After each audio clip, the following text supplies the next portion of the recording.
E também, Vanessa, não sei se você concorda, mas esse teu raciocínio em relação ao artigo 8º, de que a desconfiança de uma eventual inconstitucionalidade ela pode ser maior, não sei se você Uhum. concorda que isso, de alguma forma, tem relação com aquilo que a gente falou na quinta-feira, que é a possibilidade de você ter situações em que a calamidade pública vai vigorar durante períodos diferentes dos estados e municípios, né? Foi aquela Uhum. discussão que a gente teve na quinta-feira. Uhum. Então, isso, de É, alguma forma, vai aumentar a argumentação de que a União Federal não tinha legitimidade para estabelecer uma condição tão específica, uma regra tão específica, sem vislumbrar as diferenças que existem entre estados e municípios que podem ter situações de calamidade pública diferentes, né? sim, Então, acho que sim. o artigo 8º, esse componente vai ser mais um problema para se defender a validade desse artigo 8º como uma verdadeira norma geral. É, Mas é. eu queria passar, Vanessa, né? Eu acho que é mais um problema. Uhum. Eu queria passar agora, então, para até uma pergunta, já uma pergunta formulada antes da live, a pergunta sobre a Lei Complementar 173, é, nós temos o Programa de Enfrentamento ao Coronavírus, e ele alude várias vezes a adesão, ele fala em Uhum. adesão. O Uhum. artigo 2º, parágrafo 1º, fala da cláusula de exigência de renúncia a demandas, que a gente comentou na quinta-feira, que é uma grande polêmica, já tem a DIN sobre Isso. isso, né? A necessidade de Uhum. Estado e município renunciarem. Uhum. Será que nesse tema do artigo 21 e do artigo 65 da LRF, que foram alterados pela Lei Complementar 173, Uhum. será que essa adesão dos estados e municípios pode ser colocada como uma condição também? Como é que você vê essa questão? Uhum. Essa É, foi uma não, pergunta aí, que foi formulada isso. antes, né, da live. Isso. O pessoal mandou lá suas perguntinhas. Eu acho que não. Veja que o artigo 7º e o artigo 8º da Lei Complementar 173 dispõe sobre outra coisa. Uhum, Não é integrar-se ao programa de enfrentamento ao coronavírus. Eles estão reformulando dispositivos da Lei de Responsabilidade Fiscal e criando uma regra temporária. O 7º reformulando a LRF e o 8º criando uma regra temporária. Isso não está sujeito a nenhuma providência de adesão e, portanto, tem eficácia imediata. Né? Então, acho que não existe essa providência, não. Acho que já está valendo. Acho que a ideia de adesão é para o programa de enfrentamento e para receber os benefícios financeiros decorrentes dele. uhum, perfeito. Agora, a Lei Complementar 173 tocou e mudou a redação do artigo 21 da LRF, que Uhum, é um dispositivo que fala em nulidade da despesa com o pessoal, e o parágrafo único, o antigo parágrafo único do artigo 21, trazia uhum, aquela regra dos 180 dias, a nulidade de despesa com o pessoal que for expedido nos 180 dias anteriores ao fim da vigência do mandato do titular de poder, que é o chamado período suspeito, como a uhum, gente dá notícia.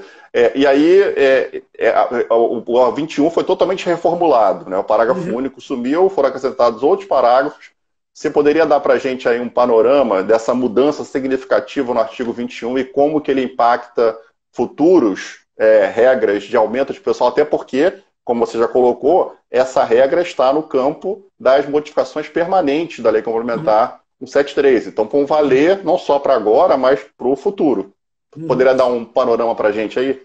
Claro, claro. Assim, só relembrando, né, o artigo 21 é um artigo que estabelece nulidades de pleno direito de atos que se relacionem a gasto de pessoal. Né?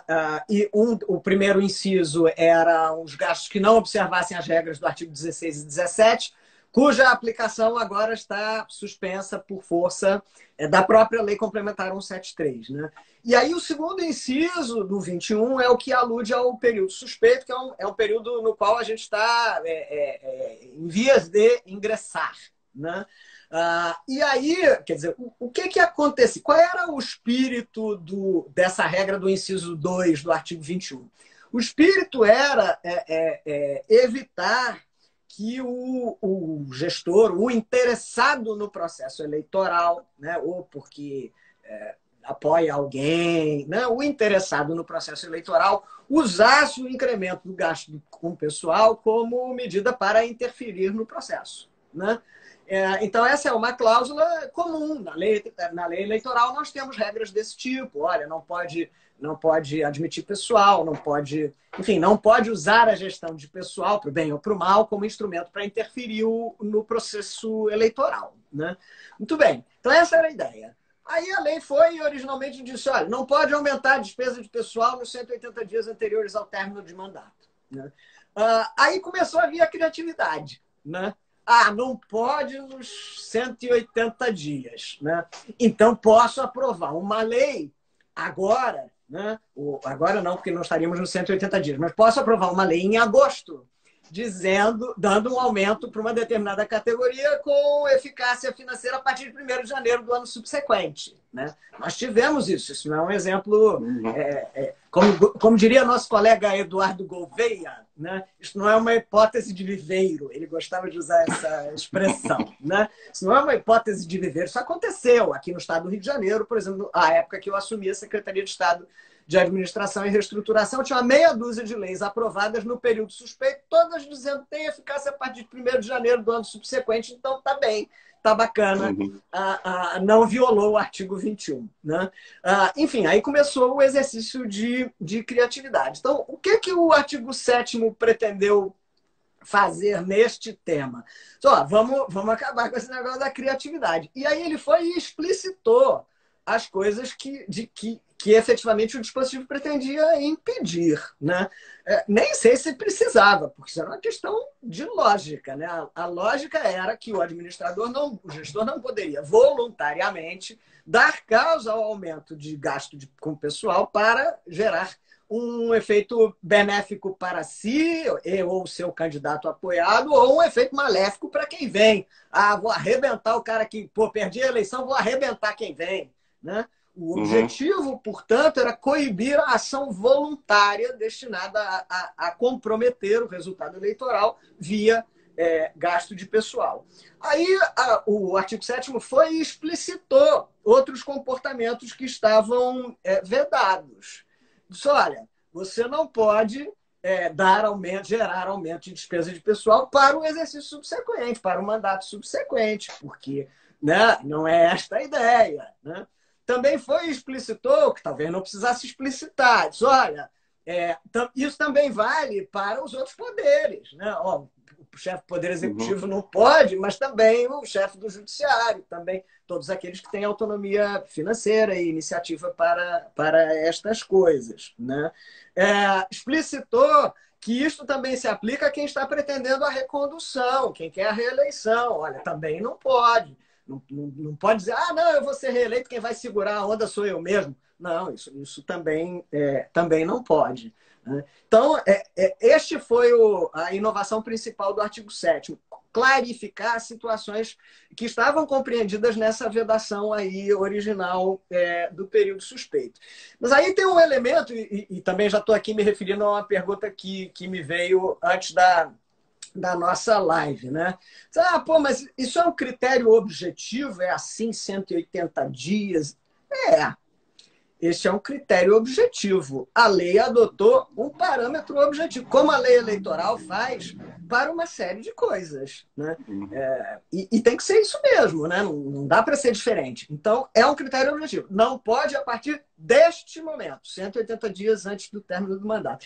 Ainda temos a incógnita aí do negócio da eleição, né, meu caro? Quando vai ser e tal, se o mandato vai terminar mesmo 31 de dezembro, né? Tudo indica que sim, o ministro Barroso disse que sim, né? Mas vamos ver, temos essa incógnita. Mas o dado é um dado objetivo, 180 dias antes, né? Aí me perguntaram, no tempo que eu era secretário de Estado, Gustavo, a gente cunhou uma expressão que foi quando começou a história de dar aumento em parcelas, né? Vou dar aumento para os policiais em 10 vezes sem juros, né? Aí a gente brincava e dizia, era a lei Casas Bahia, né? Vai dar um aumento em 10 parcelas, sem juros, sem acréscimo. Teve caso de aumento em outros lugares de 24 vezes. Alguns casos, já não é mais nem Casas Bahia, sei lá o que é, né? Aí é de mãe para filho, praticamente. Né? Mas, enfim, aí me perguntaram, Vanice, e se a gente tiver uma lei Casas Bahia, né? Uma lei que autorizou aumentos parcelados, aprovada, sei lá, em março deste ano, março de 2020, aprovamos uma lei para pagar em 10 vezes sem juros, sem acréscimo, né? Ela está alcançada pelo artigo 7º? A meu ver, não. Né? Vou explicitar o que é estar alcançada. Estar alcançada pelo artigo 7º seria dizer que ela é nula de pleno direito, porque o artigo 7º conferiu nova redação ao 21 para dizer que determinadas condutas geram nulidade de pleno direito. Então, a Lei Casas Bahia, aprovada em março, ela está alcançada, ela está nulificada, ela está viciada, né, por conta dessa alteração aí trazida pela Lei Complementar 173? A meu sentir, não. Né? Porque, primeiro, o critério é objetivo e é temporal. Uhum. Lamento, mas é esse. Né? Ainda mais para combinar nulidade. Né? Nulidade é uma coisa muito séria, não pode ser uma coisa assim, melíflua, solta. Né? Então, o critério é objetivo.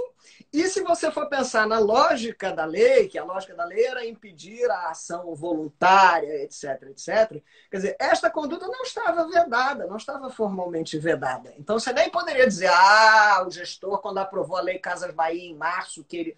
Não, ele estava fazendo aquilo que lhe era legítimo fazer. Né? Então, acho que essas leis Casa Bahia não estão comprometidas pelo artigo 7º, não. E aí é importante, sempre é importante, né? Já referi isso em contratações, numa série de outras coisas, né? Mas sempre vai ser importante a gente distinguir bem isto. Né? Então, o órgão de pessoal tem que ter muita clareza. Né? Essa é a verba tal, né? A verba crédito tal, decorrente da lei tal, né, para você poder facilmente identificar. Não, essas normas não são nulas de pleno direito porque elas decorrem de período anterior ao período suspeito. Né? Então, assim, acho que as principais alterações do 7º foram essas.